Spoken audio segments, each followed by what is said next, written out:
श्री राम जय जय राम। श्री राम जय जय राम। श्री राम जय जय राम। श्री राम जय जय राम। श्री राम जय जय राम। श्री राम जय जय राम। रामायण श्रोता सज्जनों को सादर दंडवत करके राम राम कहकर अभी श्री राम कथा सुनाता हूँ। बोलिए श्यावर रामचंद्र की जय। आप लोग पिछले एपिसोड में सुन रहे थे श्री राम और भरत जी का चित्रकूट में मिलन में जो विलक्षण प्रेम है। कभी कहते हैं उनके प्रेम को मैं कैसे वर्णना करूं। ये दोनों भाई मनोबुद्धि चित्त को भुलाकर मिल रहे हैं, कुछ भी नहीं कह रहे हैं। अगर कुछ कहेंगे तो मैं उनका अर्थ करके आपको सुना सकता हूं। इनके प्रेम में विधि हरिहर का, ब्रह्मा विष्णु महेश्वर का भी मन नहीं जा सकता। अगर ब्रह्मा विष्णु महेश्वर इस प्रेम को वर्णन न कर सके तो मैं कैसे वर्णन कर सकता हूं। बोलिए श्यावर रामचंद्र की जय।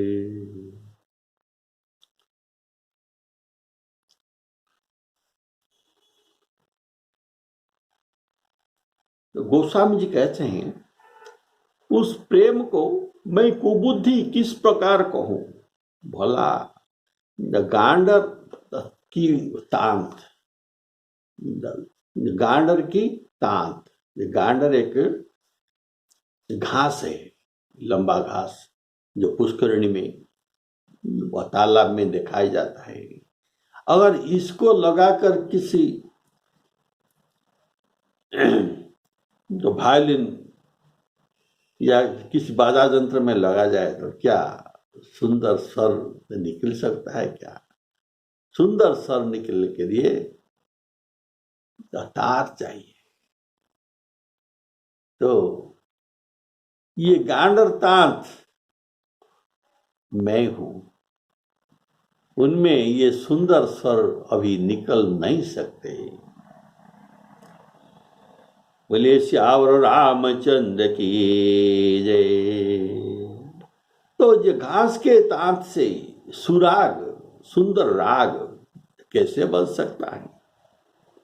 भरत जी और श्री राम जी के मिलन का ढंग देखकर देवता भयभीत हो गए। उनकी धक धक करने लगे।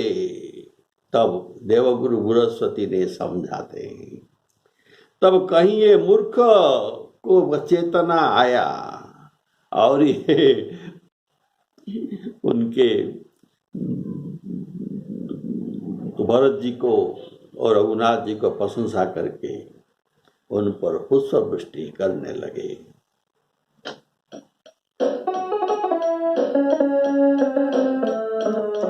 अगम स्नेह सिय रघुबर के। अगम स्नेह सिय रघुबर के। जहाँ न जाई मन विधि हरिहर के। सो में कुमति कहूँ के ही भांति। बाज सुराग की गाढ़ रताती।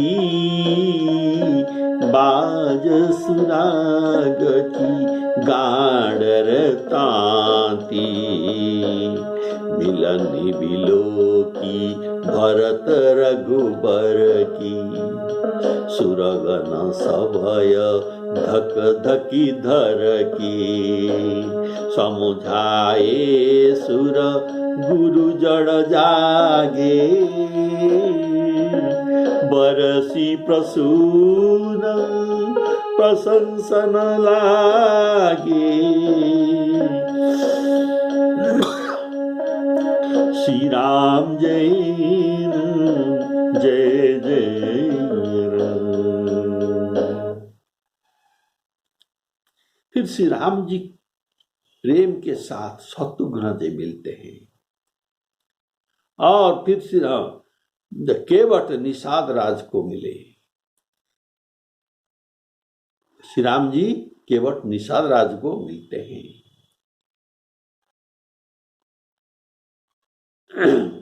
और प्रणाम करते हुए लखन जी से भरत जी, लखन जी प्रणाम करते हैं और भरत जी उन्हें प्रेम से मिलते हैं।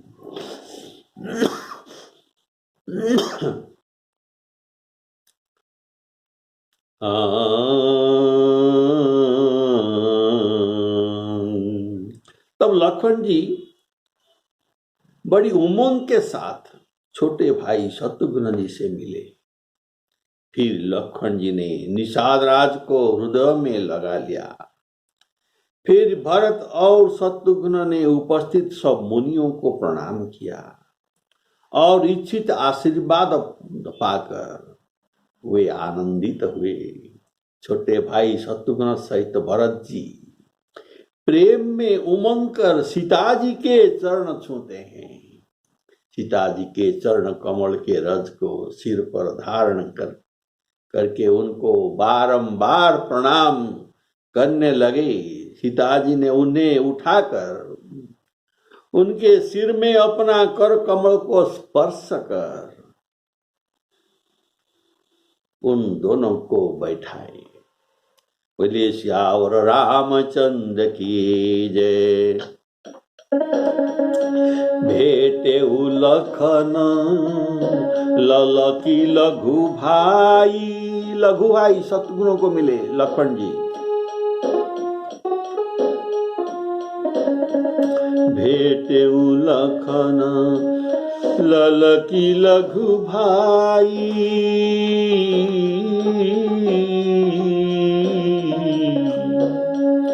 बहुरी निषाद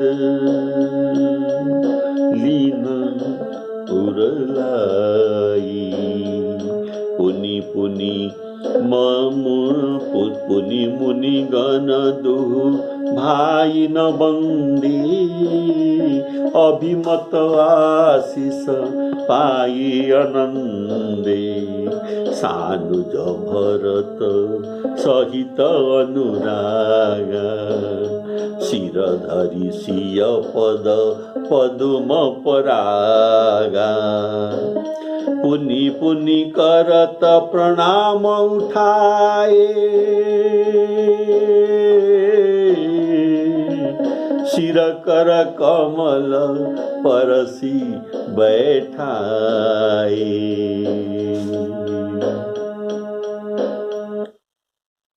अभिमत आशीष पाई आनंदे। अर्थात भरत जी की अभिमत आशीष, उनके मनजा है आशीष क्या है? ये अभिमत आशीष यही है कि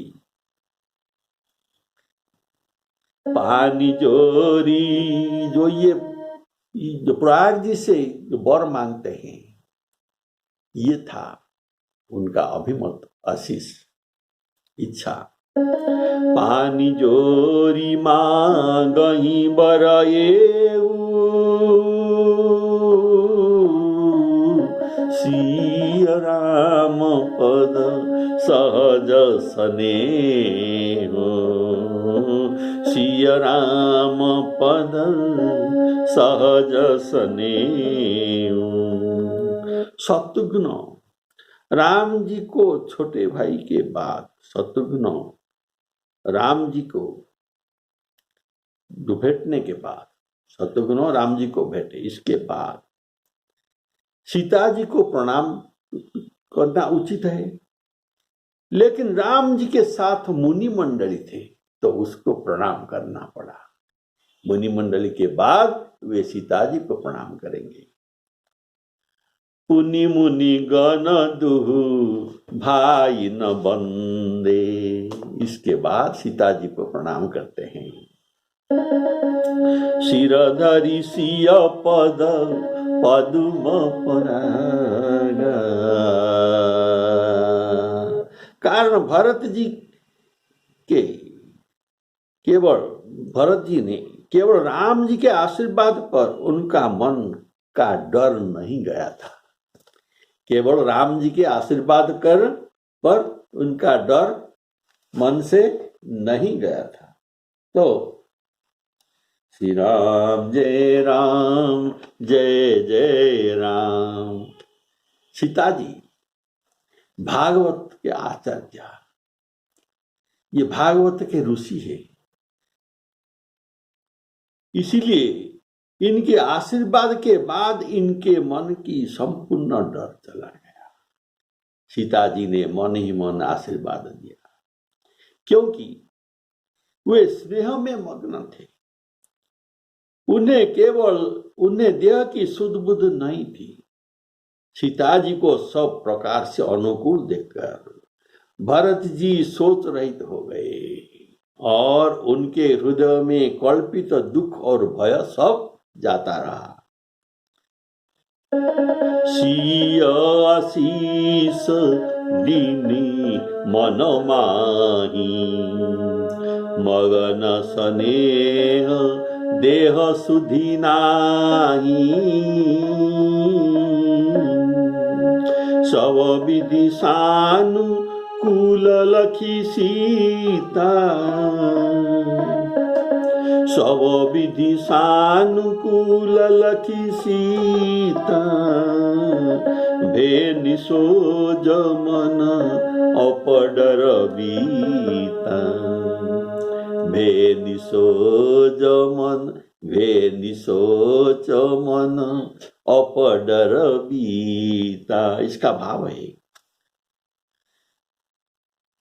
वनवास में सीता जी को अधिक कष्ट हुआ है, इसलिए भरत के मन में आशंका था, शायद ये मुझे आशीर्वाद नहीं देंगे और क्षमा नहीं करेंगे।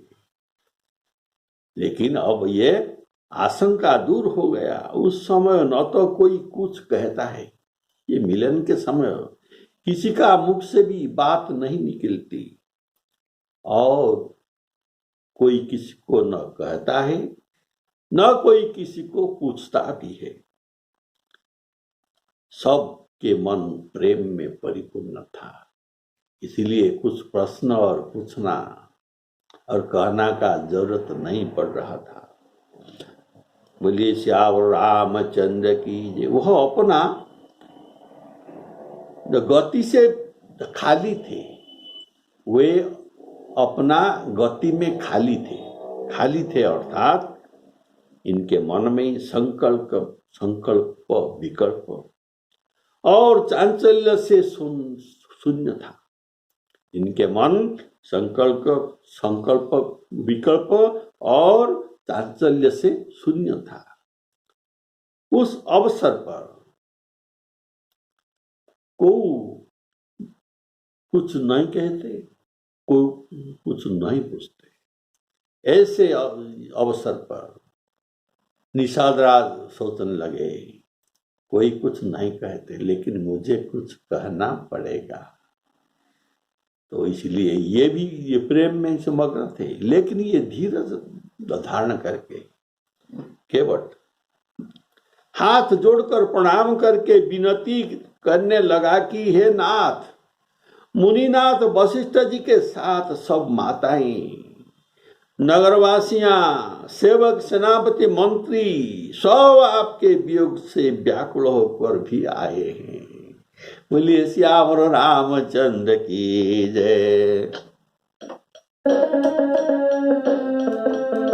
को किछु कहि न को किछु पूछा, क्यों प्रेम मगन प्रेम भरा मन निज गति छूछा।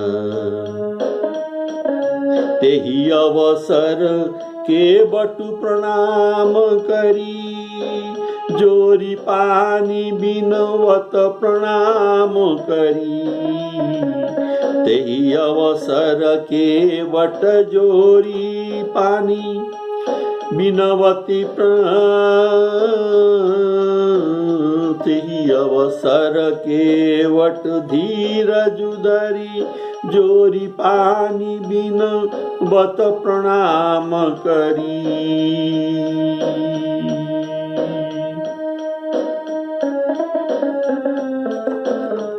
नाथ साथ मुनिनाथ के मातु सकल पुर लोग, सेवक से न पसचि बसव आए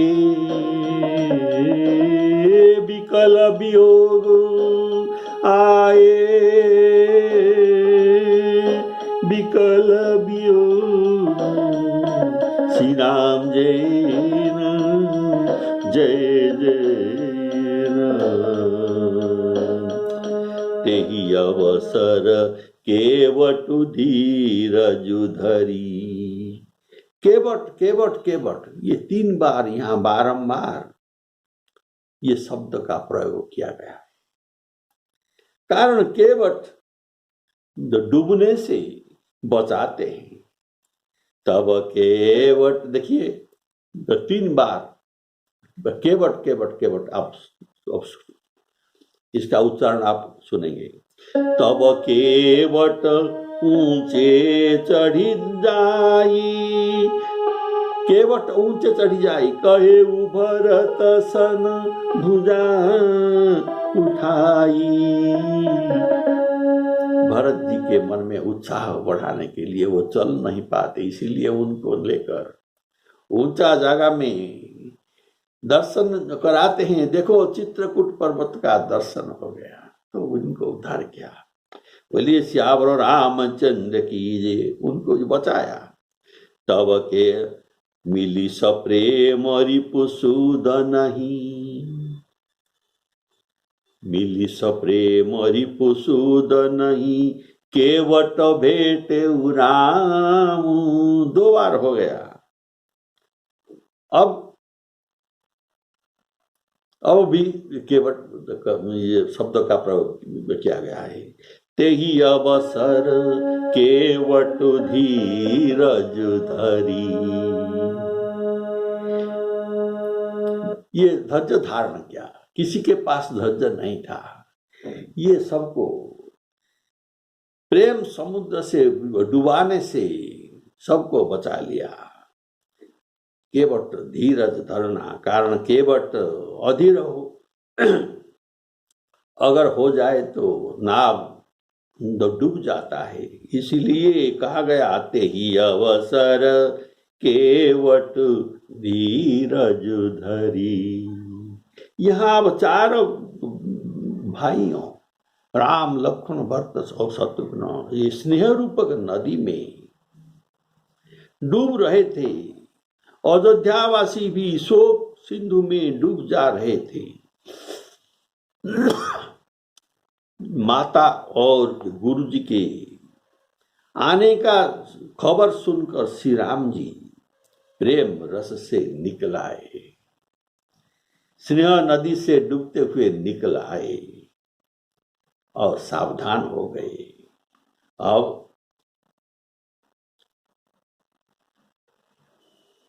केवट पिताजी के मरण का दुस्संवाद राम जी को नहीं सुनाते। यह सुनते ही राम जी इतना अधीर हो जाएंगे, उन्हें संभालना भी मुश्किल हो जाएगा। इसीलिए यह अब नहीं तो कहता है, पीछे कहेगा। इसीलिए अब यह बात ये कहने से पहले निषाद ने गुरु जी का आगमन का समाचार सुना दिया। बोलिए श्यावर रामचंद्र की जय। गुरु जी का आगमन सुनकर सील के समुद्र श्री रामचंद्र जी ने सीता जी के पास शत्रुघ्न को रख दिया और ये परम धीर धर्म धुरंधर दीन दयाल श्री रामचंद्र जी उसी समय बड़ी वेग के साथ चल पड़े। गुरु जी के दर्शन करके लक्ष्मण सहित श्री रामचंद्र जी उनको दंड प्रणाम करने लगे, प्रेम में मग्न हो गए। मुनिश्रेष्ठ वशिष्ठ जी ने दौड़कर उन्हें हृदय से लगा लिया और प्रेम से उमंग कर वे दोनों भाइयों को मिले। बोलिए श्यावर रामचंद्र की जय। शील सिंधु सुनी गुरु आगमनु, सिय सहित राखे रिपुदवनु। चले राम चले सवेग राम तेहि काला, धीर धर मधुर दीन दयाला। गुरहि देखी सानुज अनुरागे, दंड प्रणाम करन प्रभु लागे। मुनिवर धाई लिए उरलाई, प्रेम उमंगी भेटे दो भाई। श्री राम जय राम जय जय राम। सिय समीप राखे रिपुदवनु। रिपुदवनु, रिपु अर्थात शत्रु, दवनु अर्थात घ्न, शत्रुघ्न। रिपुदवनु अर्थात शत्रुघ्न, अर्थात शत्रु नाश के लिए भरत जी को सीता जी के पास रखकर उनको सेवा में नियुक्त कर दिए। ऐसा करने पर शत्रुघ्न इनका सम्मान समझेंगे और सोचेंगे कि मेरे पर श्री राम जी का राम जी बड़े भाई का बड़ा अनुकूल भाव है, इसीलिए ये प्रसन्न होंगे। इसीलिए सीता जी के पास लक्ष्मण शत्रुघ्न को रख दिए। भरत जी पहले सोच रहे थे कि तो क्या सोच रहे थे, मैं रघुनाथ जी के पास शरणागत होने पर मुझे ये त्याग नहीं करेंगे। ये मेरा उनके पर भरोसा है, रघुनाथ पर मेरा भरोसा है। अपने जानी न त्यागी हई, मोहि रघु वीर भरोस। बोलिए श्यावर रामचंद्र की जय। अब देखे कि उनके पर भरत जी ने देखा कि उनके पर भरत जी का, रघुनाथ जी का कितना अनुकूलता भाव है। अब दीन दयाल श्री रामचंद्र जी ने पूर्वजन को, अयोध्या वासियों को मिलने जा रहे हैं। इसीलिए कहा गया धीर धुरंधर दीन दयाला। ये दीन पर दया करने वाले हैं। फिर प्रेम से पुलकित होकर केवट निषाद राज ने अपना नाम कहकर दूर से वशिष्ठ जी को दंड प्रणाम किया। ऋषि वशिष्ठ जी ने राम सखा जानकर उसको जबरदस्त हृदय में लगा लिया। बोलिए श्यावर रामचंद्र की अनोखी बात है। कहीं वशिष्ठ इतना बड़ा और कहाँ नीच निषाद राज, हृदय में लगा लिया, मानो जमीन पर लौटते हुए प्रेम को ये समेट लिया हो। श्री रघुनाथ जी की भक्ति सुमंगल का मूल है। इसका मतलब कारण है ये रघुनाथ जी का भक्ति, ऐसे मंगल देने वाले हैं। इस प्रकार सराहना करते हुए देवता लोग, ये बात देवता लोग कह रहे हैं, इस प्रकार देवता लोग ये बात को प्रशंसा करते हुए, सराहना करते हुए देवताओं आकाश से पुष्प वृष्टि करने लगे। वे कहने लगे जगत में इनके समान सर्वथा नीच कोई नहीं है, और वशिष्ठ जी के समान बड़ा भी कोई नहीं है।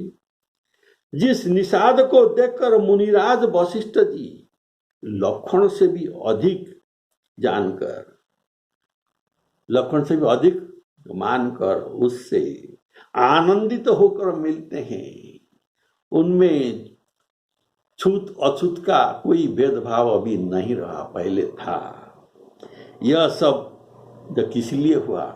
यह सब सीतापति श्री रामचंद्र जी का प्रत्यक्ष प्रताप और प्रेम का ही फल है। बोलिए सियावर रामचंद्र की जय। प्रेम पुलक केवट कही नामू, कीन दूरी ते दंड प्रणामू। राम सखा ऋषि बरबस भेटा, जनु मही लुठत स्नेह समेटा। रघुपति भगति सुमंगल मूला, नभ सराही सुर बारी सही फूला। एही सम निपट नीच को नाही, बड़ वशिष्ठ सम को जग नाई। जेहि लखी लख नहुते अधिक, मिले मुदित मुनिरा।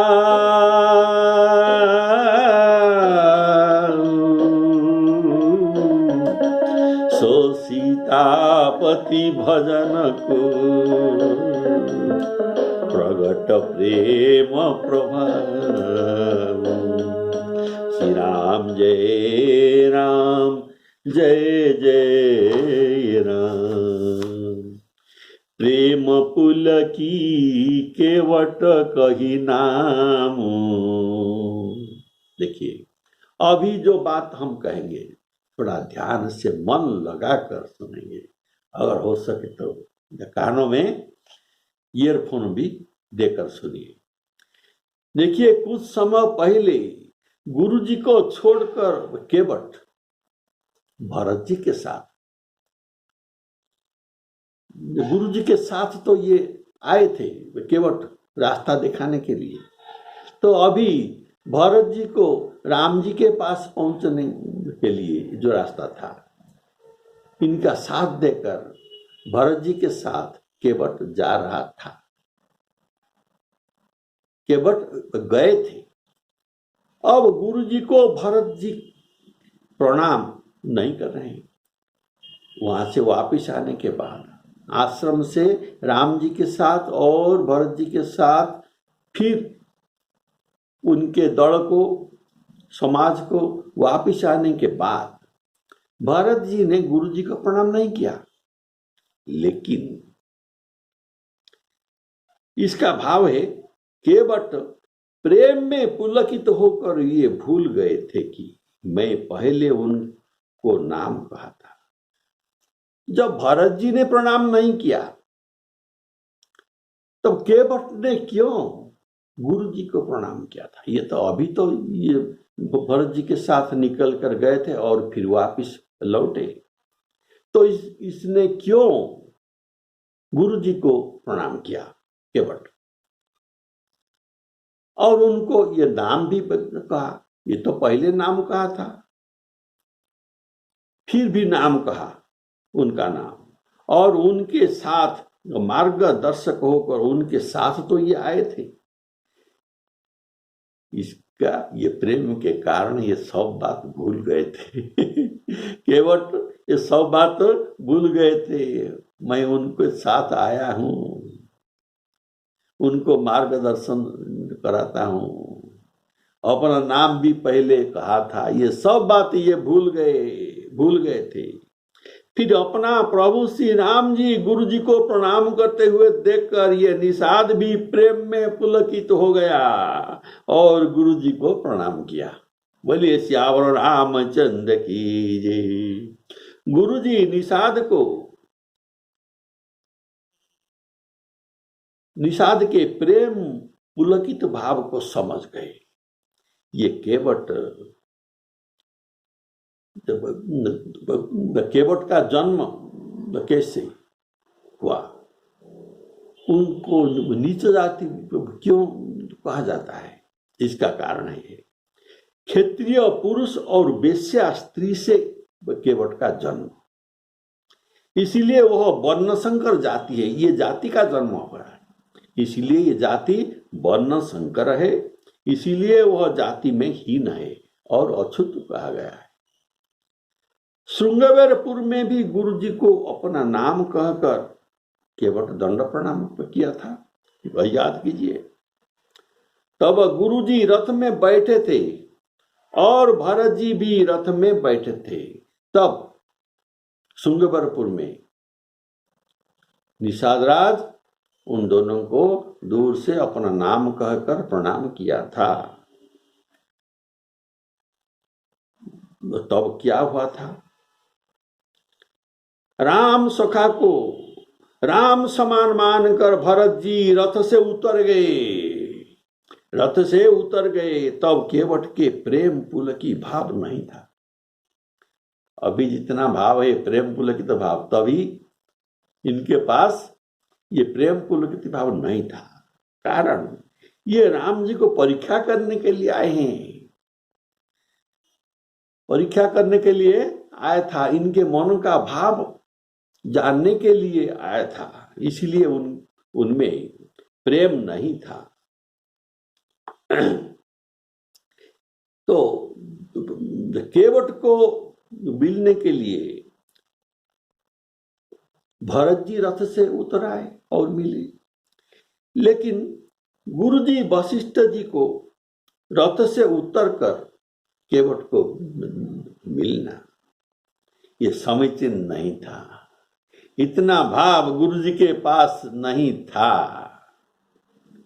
अभी राम जी ने वशिष्ठ जी को प्रणाम करते हुए गले लगा लिए, और अब निषाद ने भी, जो श्री राम जी के सखा कहलाते हैं, ये वशिष्ठ जी को भी प्रणाम करते हैं।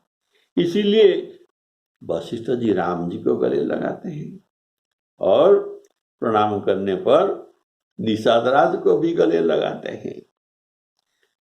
देखिए श्रृंगवेरपुर में देवताओं ने तो कहे थे, तो क्या कहे थे,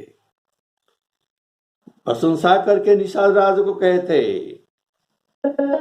एही तो राम लाई उरलीना, कुल समेत जग पावन कीना। पहले इनको तो राम जी गले लगाया है, ये तो इनका ये कुलों को पवित्र कर दिया, जगत को भी पवित्र कर दिया। जैसे कर्मनाशा जल गंगा जी के पड़ जाने, गंगा जी में मिल जाने से ये भी गंगा जी बन जाता है, और सब ये कर्मनाशा जल को जो छूते नहीं थे ये अभी सिर में लगाए रहते हैं। बोलिए श्यावर रामचंद्र की जय। यही तो लाई राम उरलीना, कुल समेत जगु पावन की ना। ये देवताओं के वाक्य है। करम नाश जलु सुर सरी परई, तेही को कहू शीस नहीं धरई। तो देवताओं के ये बात कहने पर जो कह रहे थे, वशिष्ठ जी ने उन्हें देवताओं के वाक्य को सुना। ये सुनने के बाद उनके मन में पश्चाताप हुआ। किसके? गुरुजी के मन में पश्चाताप हुआ कि ये निषाद राज राम सखा को भरत जैसे गले लगाए, ये कर नहीं सके। भरत जैसे निषाद राज को गले लगाते हैं, लगाए हैं, वैसे काम गुरु वशिष्ठ जी नहीं कर सके। निषाद राज को गले नहीं लगाया, इसीलिए अपने को दोषी मानते हैं और पश्चाताप भी करते हैं। बोले श्यावर रामचंद्र की। अतएव गुरु सोच लिया, अभी केवट प्रणाम कर रहा है तो इस अवसर को चूकना नहीं चाहिए। मैं नहीं छोड़ूंगा इस अवसर पर, उसको अवश्य गले लगाऊंगा। बोले श्यावर रामचंद्र की जय। श्रृंगेरपुर में जानी लखन सम देही असीसा। श्रृंगेरपुर में जब दूर से केवट नाम अपना नाम कहकर गुरु जी को प्रणाम करते हैं, तब उन्होंने आशीर्वाद दिया। रथ में बैठकर आशीर्वाद दिया था। जानी लखन सम देही असीसा। लेकिन अब राम जी से भेंट होने के बाद उन्हें लखन से अधिक मानकर मुनिराय अत्यंत आनंदित होकर गले लगाते हैं। राम जी से भेंट हो जाने के बाद जेहि लखी लखने लखन ते अधिक नीले मुदित मुनिराऊ। अर्थात राम सखा निषाद को वे राम जी के बराबर मान लिए गुरु वशिष्ठ जी। अब यह शिक्षा ये कहाँ से पाए? अब ये शिक्षा भरत जी से पाए, ये शिक्षा भरत जी से पाए। अर्थात ये गुरु के गुरु बन गए भरत जी। मानिए ये भी एक रत्न मिला जो समुद्र मंथन से मिला है। जो भरत समुद्र को राम जी ने मंथन किया था। पहले मिला था विष, इसके बाद मिला दशचंद्र, इसके बाद मिला स्नेह रूपक मदिरा, इसके बाद मिला सबको प्रेमामृत मिला। अभी मिला क्या? ये गुरु के गुरु बन गए। बोलिए श्यावर रामचंद्र की जैसा। भरद्वाज जी के आश्रम में भी उनको गुरु मान लिया था। कौन? भरद्वाज जी ने भी। ये भी संभव हुआ राम जी के भरत समुद्र को मंथन करने से। यह भी रत्न निकला। अब यह शिक्षा इस प्रसंग में मिलता है कि नीच लोग ऐसा सम्मान पाकर उन्मत्त होकर उच्च लोगों को अपमान नहीं करना चाहिए। बोलिए श्यावर रामचंद्र की। तो यहाँ भरत जी से गुरु जी को शिक्षा मिला। सो सीतापति भजन को प्रगट प्रताप प्रभाव।